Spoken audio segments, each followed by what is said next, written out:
대부분의 사람들은 식물이 자라기 위해 비료가 필요하다고 믿습니다. 그들은 그렇지 않습니다. 식물에게 진짜 필요한 것은 살아있는 토양입니다. 그리고 비료 회사들은 수십 년 동안 이 두 가지가 같은 것이라고 여러분을 설득해 왔습니다. 그들은 그렇지 않습니다. 비료는 식물의 먹이가 아닙니다. 그것은 지름길입니다. 밑바닥의 토양을 천천히 죽이면서 성장을 강요하는 일시적인 화학적 충격입니다. 그리고 일단 토양이 죽으면 여러분은 갇히게 됩니다. 똑같은 결과를 얻기 위해 계속해서 더 많은 비료를 사야만 합니다. 그것은 정원 가꾸기가 아닙니다. 그것은 의존입니다. 오늘 저는 스스로 영양을 공급하는 토양 시스템을 구축하는 방법을 보여드리겠습니다. 가게에서 사는 비료도, 매주 주는 급여 일정표도, 값비싼 투입물도 필요 없는, 매년 나빠지는 대신 더 좋아지는 시스템입니다. 그리고 이것을 이해하고 나면 다시는 비료를 사지 않게 될 것입니다. 현대 정원 가꾸기의 가장 큰 거짓말부터 시작해 봅시다. 식물은 비료를 먹지 않습니다. 식물은 토양 생물이 제공하는 것을 먹습니다. 건강한 토양에서는 수십억 개의 미생물이 유기물을 분해하여 식물의 뿌리에 직접 영양분을 전달합니다. 그것은 살아있는 교환입니다. 식물은 토양을 먹여 살립니다. 토양은 식물을 먹여 살립니다. 비료는 그 시스템을 우회합니다. 비료는 식물이 즉시 흡수할 수 있는 형태로 영양분을 토양에 직접 쏟아붓습니다. 그것이 효율적으로 들릴지 모르지만 두 가지 문제를 일으킵니다.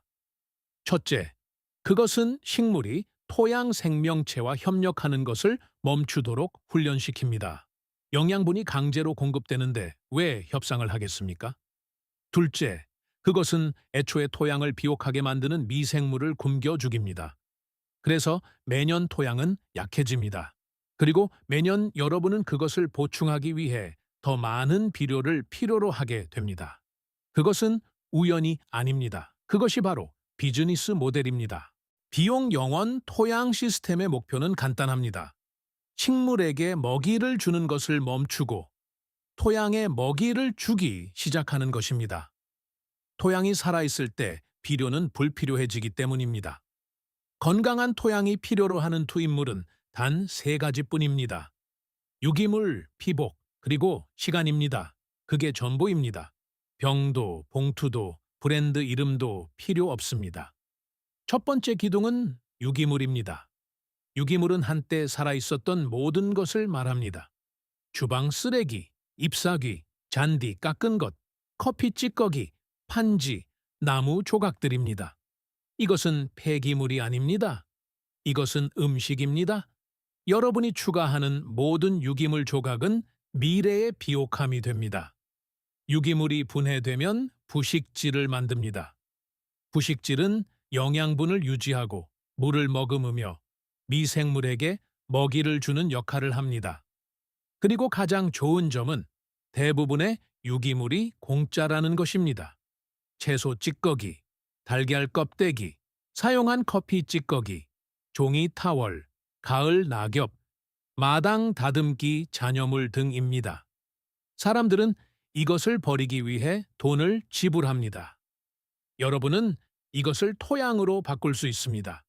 완벽한 퇴비 시설은 필요 없습니다. 회전식 통도 필요 없습니다. 비율을 측정할 필요도 없습니다. 그저 유기물을 매립지로 보내는 대신 토양으로 돌려보내기만 하면 됩니다. 그리고 대부분의 사람들이 깨닫지 못하는 것이 있습니다. 제자리에서 직접 퇴비를 만들 수 있다는 점입니다. 더미를 쌓고 몇 달을 기다리는 대신 유기물을 재배지에 바로 층층이 쌓으십시오.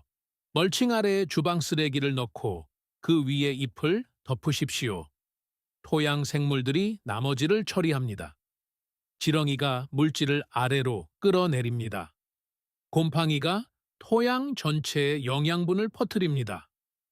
미생물이 모든 것을 분해합니다. 이것이 숲이 토양을 만드는 방식입니다. 뒤섞을 필요도 측정할 필요도 장비도 필요 없습니다. 두 번째 기둥은 피복입니다. 드러난 토양은 죽은 토양입니다. 자연에서 토양은 결코 노출되지 않습니다. 항상 잎, 식물 또는 파편으로 덮여 있습니다. 토양이 노출되면 건조해집니다. 미생물은 죽습니다. 영양분은 씻겨 내려갑니다. 잡초가 점령합니다. 멀칭은 이 모든 것을 한 번에 해결합니다. 멀칭은 잎, 집, 나무 조각, 잔디 깎은 것, 잘게 부순 판지, 심지어 뽑아서 토양 위에 다시 놓아둔 잡초가 될 수도 있습니다. 멀칭은 세 가지 중요한 역할을 합니다. 수분을 보호합니다. 온도를 조절하고 분해되면서 토양의 먹이가 됩니다. 멀칭을 비용이 전혀 들지 않는 완효성 비료라고 생각하십시오. 멀칭이 두꺼울수록 토양은 더 건강해집니다. 그리고 여기서 대부분의 정원사들이 거꾸로 행동합니다. 그들은 비료에 수백 달러를 쓰면서도 실제로 토양을 영구적으로 구축하는 단 한 가지는 완전히 무시합니다. 그것은 복잡하지 않습니다. 비싸지도 않습니다. 그리고 수십 년 동안 대학 연구에서 증명되어 왔습니다. 비료 산업은 단지 그것이 얼마나 간단한지 여러분이 알기를 원하지 않을 뿐입니다. 왜냐하면 간단한 것은 병에 든 제품을 팔지 못하기 때문입니다. 세 번째 기둥은 시간입니다. 이것은 사람들이 힘들어하는 부분입니다. 그들은 즉각적인 결과를 원합니다. 비료는 속도를 약속합니다. 토양 시스템은 인내심에 보답합니다. 첫 해에는 극적인 결과를 보지 못할 수도 있습니다. 둘째 해에는 눈에 띄게 좋아집니다. 셋째 해가 되면 토양이 여러분을 위해 일을 하기 시작합니다. 그리고 그 이후에는 가속도가 붙습니다. 각 시즌은 지난 시즌을 토대로 구축됩니다. 이것은 성장을 강요하는 것이 아닙니다. 비옥함을 복리로 늘리는 것입니다. 금융에서 복리 이자가 작동하는 것과 같은 방식으로 토양의 비옥함도 시간이 지남에 따라 복리로 늘어납니다. 1년 차는 기초를 다집니다. 2년 차는 그것을 배가시킵니다. 3년 차는 그것을 변화시킵니다. 이제 질소에 대해 이야기해 봅시다. 왜냐하면 이곳이 비료에 대한 공포가 존재하는 곳이기 때문입니다. 사람들은 질소에 대해 공황 상태에 빠집니다. 질소가 없으면 식물이 굶어 죽을 것이라고 생각합니다. 하지만 질소는 어디에나 존재합니다. 잔디 깎은 것은 질소가 풍부합니다. 커피 찌꺼기는 질소가 풍부합니다. 콩과 식물은 공기 중에서 직접 질소를 고정합니다. 질소를 사는 것이 아니라 기르는 것입니다. 완두콩, 강낭콩, 클로버, 살갈퀴 등입니다. 이 식물들은 대기 중에서 질소를 끌어와 토양에 저장하는 박테리아와 파트너 관계를 맺습니다. 그것은 말 그대로 공기 중에서 얻는 공짜 비옥함입니다. 그것들을 수확할 필요는 없습니다. 베어서 멀칭으로 남겨두면 됩니다. 질소는 그 자리에 머뭅니다. 이것을 피복 작물이라고 하며 비용 영원 토양 시스템에서 가장 강력한 도구 중 하나입니다. 피복 작물은 토양을 보호하고 미생물을 먹이며 영양분을 고정하고 구조를 개선합니다. 다시 말하지만 병도 봉투도 필요 없습니다. 이제 진짜 비밀인 살아있는 뿌리에 대해 이야기해 봅시다. 살아있는 뿌리는 토양을 먹여 살립니다. 심지어 식량을 수확하지 않을 때도 식물은 뿌리를 통해 당분을 내보냅니다. 그 당분은 미생물을 먹여 살립니다. 미생물은 영양분을 식물에 다시 돌려줍니다. 토양에 살아있는 뿌리가 많을수록 생태계는 더 활발해집니다. 그것이 무언가가 항상 자라고 있을 때 토양이 더 빨리 개선되는 이유입니다. 잡초조차도 여기에 기여합니다. 잡초는 다져진 토양을 부숩니다. 깊은 층에서 영양분을 끌어올립니다. 베었을 때 유기물을 추가합니다. 잡초와 피복 작물의 차이는 가치가 아니라 통제 여부입니다. 이제 그만해야 할 일들에 대해 이야기해 봅시다. 경운을 멈추십시오. 경운은 토양 구조를 파괴합니다. 재건하는데 수년이 걸릴 수 있는 균류 네트워크를 파괴합니다. 미생물을 햇빛과 공기에 노출시켜 즉시 죽게 합니다. 경우는 생산성에 환상을 주지만 매번 토양 생태계를 초기화합니다. 건강한 토양은 층이 있고 복잡하며 살아 있습니다. 그것을 찢어버리는 것이 아니라 그 위에 쌓아 올리는 것입니다. 액체 비료를 사는 것을 멈추십시오. 결핍을 쫓는 것을 멈추십시오. 반응하는 것을 멈추십시오. 대부분의 토양 문제는 치유되는 시스템의 증상인 전황이 문제입니다. 노란 잎이, 느린 성장 등입니다. 이런 것들은 대개 토양의 생명력이 돌아오면 해결됩니다. 비료는 증상을 치료합니다. 토양 시스템은 원인을 해결합니다. 여러분이 이 일에 전념할 때 일어나는 일은 다음과 같습니다. 여러분의 토양은 해가 갈수록 더 어두워집니다. 가뭄 동안 물을 더 오래 머금습니다. 식물은 뿌리를 더 깊게 내리고 더 회복력이 강해집니다. 건강한 식물은 공격에 저항하기 때문에 해충이 줄어듭니다. 유익한 생물이 병원균보다 우세해지기 때문에 질병 압력이 떨어집니다. 그리고 시스템이 업무를 인계받기 때문에 매 시즌 작업이 더 쉬워집니다. 이것이 대부분의 사람들이 놓치는 부분입니다. 목표는 식물을 키우는 것이 아닙니다.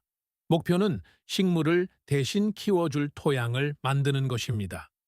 일단 토양이 살아나면 여러분은 투입물 관리를 멈추게 됩니다. 대신 시스템을 관리하기 시작합니다. 이것이 사람들이 비료 없이 수십 년 동안 정원을 가꾸는 방법입니다.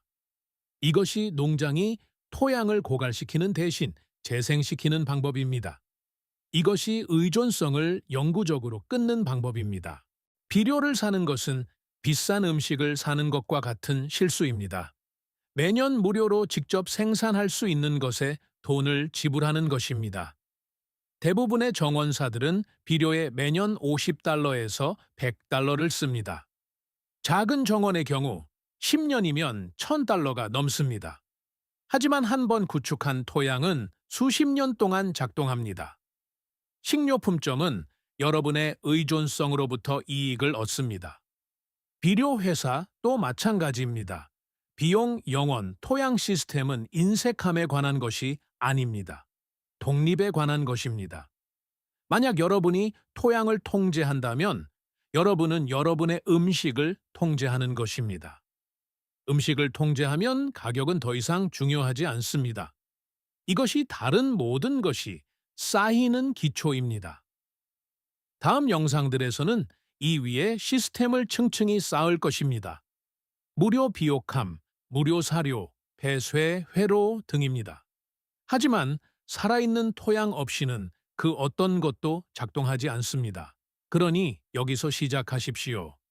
유기물을 추가하십시오. 토양을 덮으십시오. 시간이 일을 하게 하십시오. 그리고 다음에 원예 센터에서 비료를 보고 있을 때 이것을 기억하십시오. 그 병은 구독 서비스입니다. 살아있는 토양은 자유입니다. 비료 구매를 멈추십시오. 대신 토양 구축을 시작하십시오. 이 가이드가 여러분의 정원 아래에 있는 생명체를 바라보는 방식을 바꾸었다면 구독과 좋아요를 눌러주세요. 우리는 너무 오랫동안 숨겨져 왔던 자연의 지혜를 발굴하고 있습니다. 여러분만의 독립성을 키우십시오. 지구 속으로 떠나는 우리 여정의 다음 장이 곧 열립니다.